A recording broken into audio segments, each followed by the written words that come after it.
একদিন হঠাৎ মক্কা নগরীতে প্রচণ্ড ঝড় বৃষ্টি শুরু হলো। ঝড় বৃষ্টির প্রবল দাপটের কারণে মক্কা নগরীর আবে জমজম কূপটি পানিতে পরিপূর্ণ হওয়ায় জমজম কূপ থেকে পানি ওঠা বন্ধ হয়ে গেল। তারপরে মক্কা নগরীতে প্রবল আকারে পানির সংকট দেখা দিল। কোথাও কোনো পানির চিহ্ন মাত্র নেই। মক্কার মানুষেরা পানির জন্য এদিক ওদিকে ছোটাছুটি করতে লাগলো, কিন্তু কোথাও পানির সন্ধান না পেয়ে একেবারে তারা দিশেহারা হয়ে পড়লেন। শিশু, যুবক, বৃদ্ধাবৃদ্ধ সবাই পানির জন্য অসুস্থ হয়ে পড়লেন। তৎকালীন সময়ে মক্কা নগরীর নেতা ছিল হজরত রসুলুল্লাহ সাল্লাল্লাহু আলাইহি ওয়াসাল্লামের দাদা অর্থাৎ আব্দুল মুত্তালিব। পানির সংকটের জন্য দিশেহারা হয়ে তারা সবাই তাদের নেতা আব্দুল মুত্তালিবের কাছে উপস্থিত হলেন। আব্দুল মুত্তালিবের কাছে উপস্থিত হয়ে সবাই তাকে বললেন, আপনি আমাদের নেতা, আপনি যেভাবেই হোক আমাদের পানির ব্যবস্থা করুন। আপনি জমজম কূপ থেকে পানি উত্তোলন করার ব্যবস্থা করে দিন। আমাদের মনে হয় আপনি ছাড়া আর কেউই জমজম কূপ থেকে পানি উত্তোলন করার ব্যবস্থা করে দিতে পারবে না। উপস্থিত বললেন, আমরা যদি জমজম কূপ থেকে পানি না পাই তাহলে সবাই অসুস্থ হয়ে মারা যাব। এই কথা শুনে আব্দুল মুত্তালিব ভীষণ চিন্তিত হয়ে পড়লেন। তিনি মনে মনে ভাবতে লাগলেন কিভাবে জমজম কূপ থেকে পানি উত্তোলন করা যায় এবং কিভাবে পানি উত্তোলন করার ব্যবস্থা করা যায়। কিন্তু তিনি কোনো চিন্তা করেই কুল কিনারা পেল না, কোনো আলো দেখতে পেল না। তখন তিনি মহান আল্লাহ তাআলার দরবারে দুইখানা হাত উত্তোলন করে দোয়া করলেন এবং বিভিন্ন ধরনের মান্যত করলেন, কিন্তু কোনো দোয়া ও মান্যত আল্লাহর দরবারে কবুল হলো না। শেষ পর্যন্ত আব্দুল মুত্তালিব দিশেহারা হয়ে মহান আল্লাহ তাআলার দরবারে দোয়া করে বললেন, হে মহান রব্বুল আলামিন, আপনি জমজম কূপ থেকে পানি উত্তোলন করার ব্যবস্থা করে দিন। বিনিময়ে আমি আমার 10 সন্তানের মধ্য থেকে একটি সন্তানকে আমি আল্লাহর রাস্তায় কুরবানি করে দেব। আব্দুল মুত্তালিব যখন এই মান্যত করলেন তখন এই মান্যত কবুল হয়ে গেল। অর্থাৎ রসুলুল্লাহ সাল্লাল্লাহু আলাইহি ওয়াসাল্লামের দাদা যখন এই মান্যতটি করলেন তখন আল্লাহ পাক রব্বুল আলামিন তার মান্যতকে কবুল করে নিলেন এবং তার সাথে সাথেই জমজম কূপ থেকে প্রচুর পরিমাণে পানি বের হতে লাগলো এবং জমজম কূপের পানি বের হতে দেখে মক্কাবাসীগণ অবাক হয়ে গেলেন এবং তারা আনন্দে আত্মহারা হয়ে পড়লেন। এরপর জমজম কূপের পানি বের হওয়ার পরে সবাই সুখে শান্তিতে বসবাস শুরু করলো। কিন্তু এই দিকে এই ঘটনার পরে রসুলুল্লাহ সাল্লাল্লাহু আলাইহি ওয়াসাল্লামের দাদা আব্দুল মুত্তালিবের এই মান্যতের কথা মনে ছিল না। তিনি অবিরাম এই মান্যতের কথা ভুলেই গেলেন। একদিন হজরত মুহাম্মদ সাল্লাল্লাহু আলাইহি ওয়াসাল্লামের দাদা আব্দুল মুত্তালিব তার নিজের গৃহে ঘুমাচ্ছিলেন।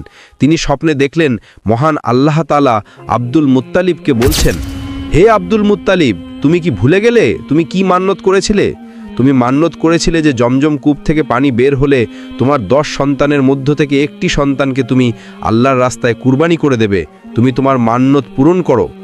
তারপর এই স্বপ্ন দেখার পরে আব্দুল মুত্তালিব ঘুম থেকে জাগ্রত হলেন এবং উঠে বসে পড়লেন। তারপর তিনি চিন্তা করতে লাগলেন, সত্যিই তো আমি মান্যত করেছিলাম যে জমজম কূপ থেকে পানি বের হলে আমি আমার 10 সন্তানের মধ্য থেকে একটি সন্তানকে আমি আল্লাহর রাস্তায় জবাই করে দেব, কিন্তু আমি আমার মান্যতের কথা বেমালুম ভুলেই গিয়েছি। আব্দুল মুত্তালিব তার এই স্বপ্নের কথা কারো সাথে প্রকাশ করলেন না। পরের দিন যখন তিনি রাতের বেলা ঘুমাচ্ছিলেন আবারও স্বপ্নে দেখলেন মহান আল্লাহ পাক রাব্বুল আলামিন তাকে বলছেন, হে আব্দুল মুত্তালিব, তুমি কি ভুলে গেলে তুমি কি মান্যত করেছিলে? অতএব তুমি তোমার মান্যত পূরণ করো। এবারও তিনি এই স্বপ্নের কথা কারো সাথে প্রকাশ করলেন না। পরের দিন আবারও যখন তিনি ঘুমাচ্ছিলেন তখনও আল্লাহ পাক রাব্বুল আলামিন তাকে বললেন, হে আব্দুল মুত্তালিব, তোমার কি মনে নেই যে তুমি কি মান্যত করেছিলে?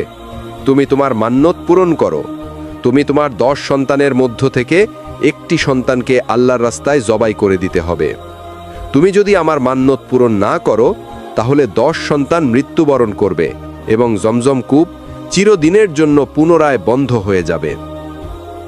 এরপর আব্দুল মুত্তালিব এই স্বপ্ন দেখার পর ভয়ে কাঁপতে লাগলেন। রাসূলুল্লাহ সাল্লাল্লাহু আলাইহি ওয়াসাল্লামের দাদা আব্দুল মুত্তালিব চিন্তা করতে লাগলেন যে তিনি কি করবেন। কিছুই তার বুঝে আসছে না, কারণ তার 10 সন্তানের মধ্যে কাকে তিনি জবাই করবেন এটাই তিনি বুঝে উঠতে পারছেন না। পরের দিন সকালবেলা আব্দুল মুত্তালিব তাওরাত পণ্ডিতদেরকে ডাকলেন। তাওরাত পণ্ডিতেরা আব্দুল মুত্তালিবের কাছে আসলেন।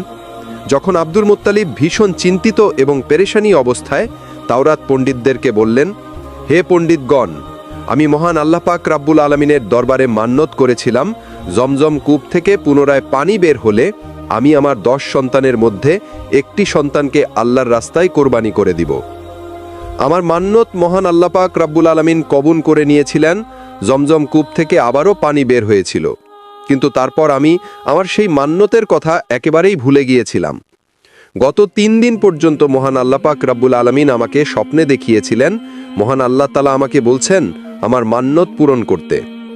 তিনি 3 দিন পর্যন্ত আমাকে বলছেন, হে আব্দুল মুত্তালিব, তোমার কি মনে নেই যে তুমি কি মান্যত করেছিলে? তুমি তোমার মান্যত পূরণ করো। আমার 10 সন্তানের মধ্য হতে একটি সন্তানকে জবাই করে দিতে হবে। আমি যদি আমার মান্যত পূরণ না করি তাহলে 10 সন্তান মৃত্যুবরণ করবে এবং জমজম কূপ চিরদিনের জন্য পুনরায় বন্ধ হয়ে যাবে। আপনারা বলুন, এখন আমি কি করতে পারি? তখন পণ্ডিতগণ বললেন, হে আব্দুল মুত্তালিব, যেহেতু আপনি মান্যত করেছেন এবং মান্যত মহান আল্লাহ পাক রাব্বুল আলামিন পূরণ করে আপনাকে স্বপ্নে সেই মান্যত পূরণ করতে বলেছেন, তাহলে অবশ্যই আপনাকে আপনার 10 সন্তানের মধ্যে একজনকে আল্লাহর রাস্তায় জবাই করতে হবে। পণ্ডিতগণের কথা শুনে আব্দুল মুত্তালিব অত্যন্ত চিন্তিত এবং পেরেশানি হয়ে পড়লেন। তিনি কি করবেন কিছুই ভেবে পারছিলেন না। তার 10 সন্তানের মধ্যে কাকে তিনি জবাই করবেন তাই তিনি ভেবে পারছিলেন না, কারণ তার 10 সন্তানই তার কাছে প্রিয় ছিল। তারপর তিনি কোনো উপায় না পেয়ে পরের দিন তার সন্তানদেরকে ডাকলেন। আব্দুল মুত্তালিবের বড় সন্তান ছিলেন আব্বাস রাদিয়াল্লাহু তাআলা আনহু। আব্দুল মুত্তালিব প্রথমে তাকেই বললেন, হে আমার পুত্র, আমি মান্যত করেছিলাম যে জমজম কূপ থেকে পুনরায় পানি বের হলে আমি আমার 10 সন্তানের মধ্যে একটি সন্তানকে আল্লাহর রাস্তায় কোরবানি করে দিব। এখন আমি কি করব? এখন তুমি কি আমার সেই মান্যতটি পূরণ করবে? তখন আব্বাস রাদিয়াল্লাহু তাআলা আনহু বললেন, আব্বাজান, এ কেমন মান্যত? আমি আপনার এই মান্যত পূরণ করতে পারবো না। আপনি আপনার অন্য সন্তানকে এই মান্যত পূরণ করতে বলুন। রাসূলুল্লাহ সাল্লাল্লাহু আলাইহি ওয়াসাল্লামের দাদা অর্থাৎ আব্দুল মুত্তালিব তার দ্বিতীয় সন্তান আমির হামজাকে বললেন, হে পুত্র, তুমি আমার মান্যত পূরণ করো। তখন আমির হামজা বললেন, আব্বাজান, আপনি কেমন মান্যত করেছেন? আপনার মান্যতের জন্য আমি আমার জীবন দিতে পারবো না। আপনি আপনার অন্য সন্তানকে বলুন। এভাবেই আব্দুল মুত্তালিব একে একে সব কয়জন সন্তানদেরকে বললেন, কিন্তু কেউই এতে রাজি হলো না। বাকি ছিল তার একটি সন্তান, সেটি হলো তার সবচাইতে ছোট সন্তান, যার নাম হলো আব্দুল্লাহ। আব্দুল্লাহ ছিলেন রাসূলুল্লাহ সাল্লাল্লাহু আলাইহি ওয়াসাল্লামের পিতা এবং আব্দুল মুত্তালিবের সবচেয়ে প্রিয় সন্তান। আব্দুল মুত্তালিব আব্দুল্লাহকে অনেক স্নেহ এবং আদর যত্ন করতেন এবং তাকে অধিক পরিমাণে ভালোবাসতেন। যখন আব্দুল মুত্তালিবের কথায় তার 9 জন ছেলে রাজি হলো না, তখন মুত্তালিব অত্যন্ত চিন্তিত হয়ে পড়লেন। তারপর আব্দুল্লাহ তার পিতার চিন্তিত মুখমণ্ডল দেখে বললেন, আব্বাজান, আপনার কি হয়েছে? আমি তো কিছুই বুঝতে পারছি না। আপনি কি নিয়ে এত চিন্তা করছেন? তখন আব্দুল মুত্তালিব তার সবচাইতে ছোট পুত্র রাসূলুল্লাহ সাল্লাল্লাহু আলাইহি ওয়াসাল্লামের পিতা আব্দুল্লাহকে বললেন, হে প্রিয় সন্তান আব্দুল্লাহ, আমি মান্যত করেছিলাম জমজম কূপ থেকে পুনরায় পানি বের হলে আমি আমার 10টি সন্তানের মধ্যে একটি সন্তানকে আল্লাহর রাস্তায় জবাই করে দিব। কিন্তু 10টি সন্তানের মধ্যে হতে কেউই আমার এই মান্যত পূরণ করার জন্য রাজি হলো না। এবং আল্লাহ পাক রব্বুল আলামিন বলেছেন, হে আব্দুল মুত্তালিব, তুমি যদি তোমার 10টি সন্তানের মধ্যে হতে একটি সন্তানকে আল্লাহর রাস্তায় জবাই না করো, তাহলে তোমার 10টি সন্তান মৃত্যুবরণ করবে এবং পবিত্র জমজম কূপের পানি পুনরায় বন্ধ হয়ে যাবে, এমনকি চিরদিনের জন্য সেই পানি ওঠা বন্ধ হয়ে যাবে। এখন আমি কি করব? তখন ছোট পুত্র আব্দুল্লাহ বলেন, আব্বাজান, আপনি কোনো চিন্তা করবেন না। আব্বাজান, আমাকে আপনি আল্লাহর রাস্তায় জবাই করে আপনার মান্যত পূরণ করুন। আব্দুল মুত্তালিব তার ছোট পুত্র আব্দুল্লাহের কথাগুলো শুনে খুবই খুশি হলেন, কিন্তু অন্যদিকে অত্যন্ত দুঃখ পেলেন। তার কারণ ছিল আব্দুল মুত্তালিবের অত্যন্ত প্রিয় সন্তান ছিল তার ছোট পুত্র আব্দুল্লাহ। প্রিয় সন্তান হারানোর ব্যথা তার হৃদয়ে বইতে লাগল। কিন্তু ছোট পুত্র আব্দুল্লাহকে জবাই না করা আব্দুল মুত্তালিবের আর কোনো উপায় ছিল না, কারণ আব্দুল্লাহকে জবাই না করলে তার 10 সন্তানকে হারাতে হবে এবং পবিত্র জমজম কূপের পানি পুনরায় বন্ধ হয়ে যাবে। এ কারণে হয়তোবা সকল মক্কাবাসীগণ পানির অভাবে মৃত্যুবরণ করবে। তারপর আব্দুল মুত্তালিব তার ছোট পুত্র আব্দুল্লাহকে নিয়ে কাবার উদ্দেশ্যে রওনা হয়ে গেলেন। কিছুক্ষণ পর তারা কাবার চত্বরে উপস্থিত হলেন। সেখানে সকল মক্কাবাসীগণ উপস্থিত হলেন।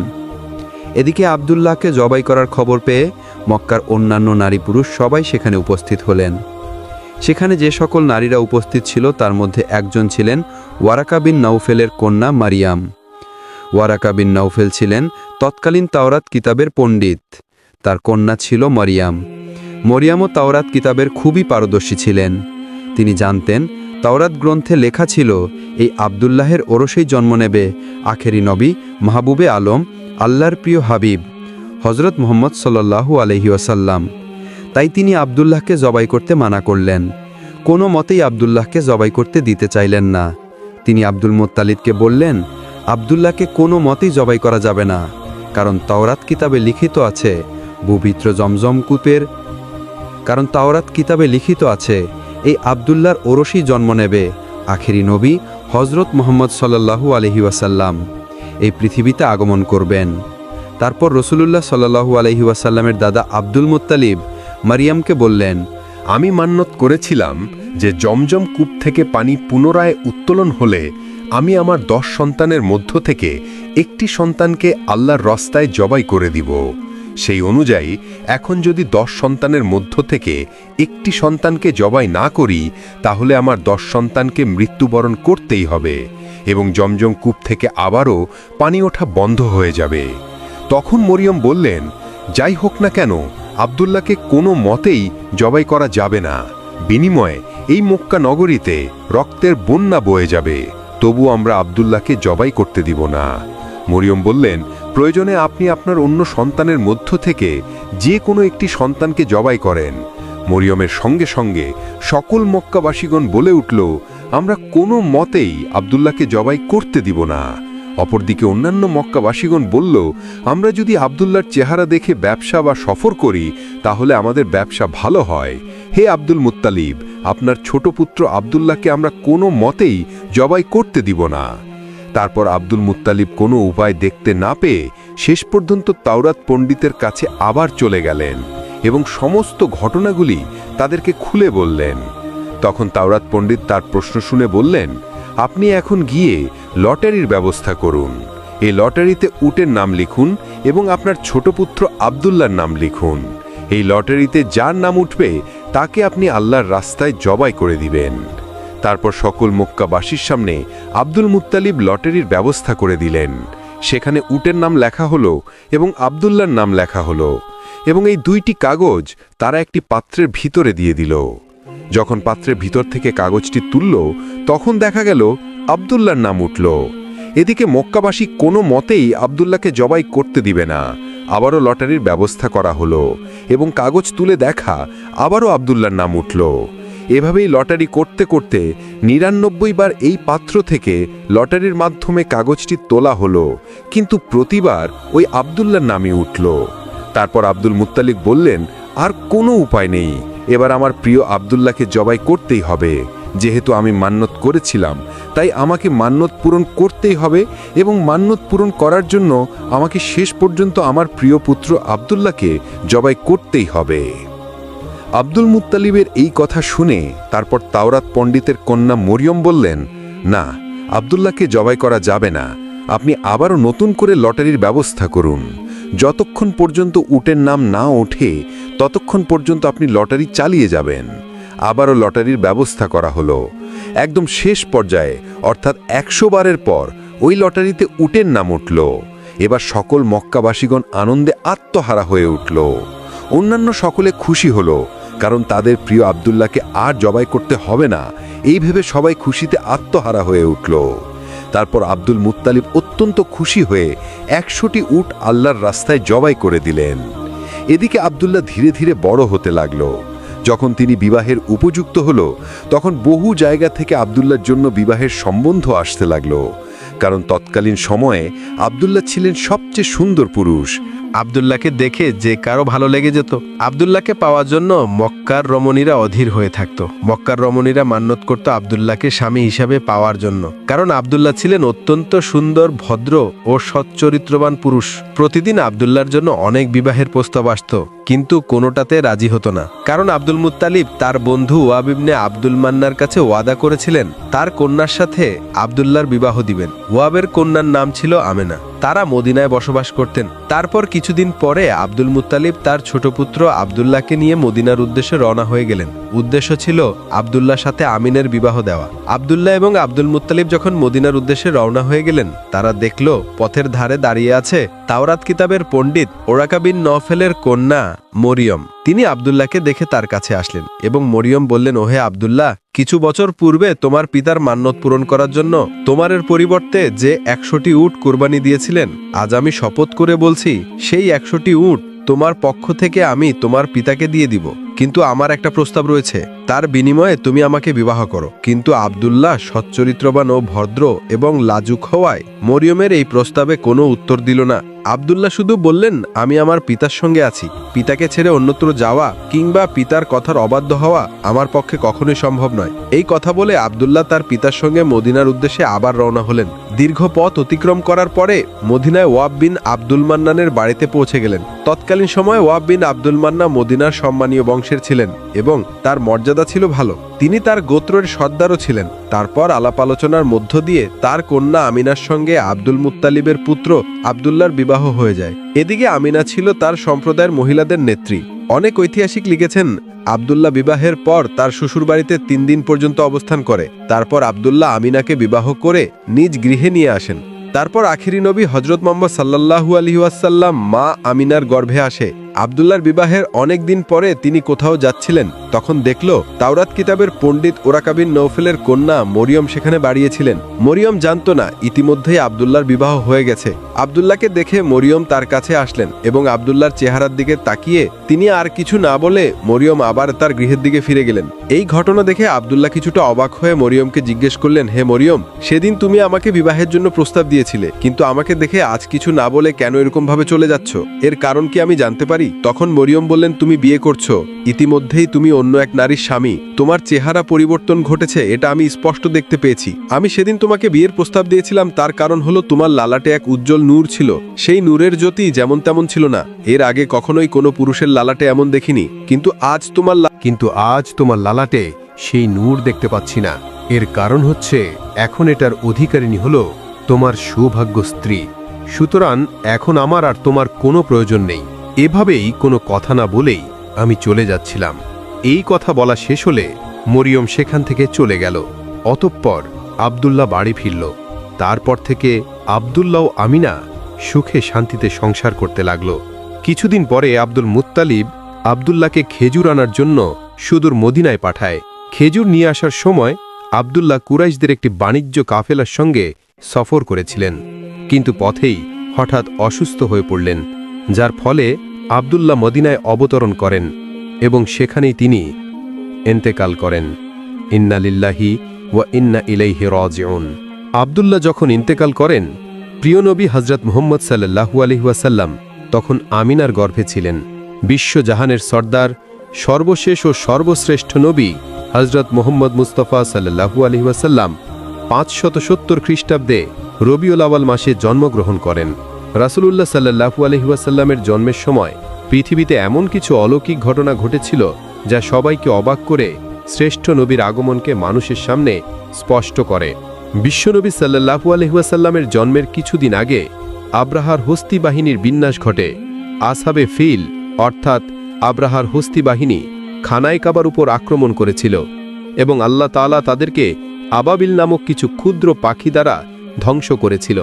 এই ঘটনাটি বিশ্বনবী সাল্লাল্লাহু আলাইহি ওয়াসাল্লামের জন্মের বড় বরকতের পটভূমি ছিল বলে সিরাতের কিতাবগুলোতে উল্লেখ রয়েছে। হযরত উসমান ইবনে আব্দুল্লাহ আস রাদিয়াল্লাহু তাআলা আনহুর মা হযরত ফাতেমা বিনতে আব্দুল্লাহ রাদিয়াল্লাহু তাআলা আনহু বলেন, রাসূলুল্লাহ সাল্লাল্লাহু আলাইহি ওয়াসাল্লামের জন্মের মুহূর্তে আমি মা আমিনার কাছে ছিলাম।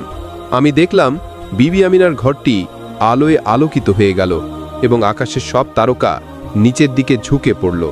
আমার মনে হতে লাগলো তারকাগুলো যেন আমার উপর এসে পড়ছে।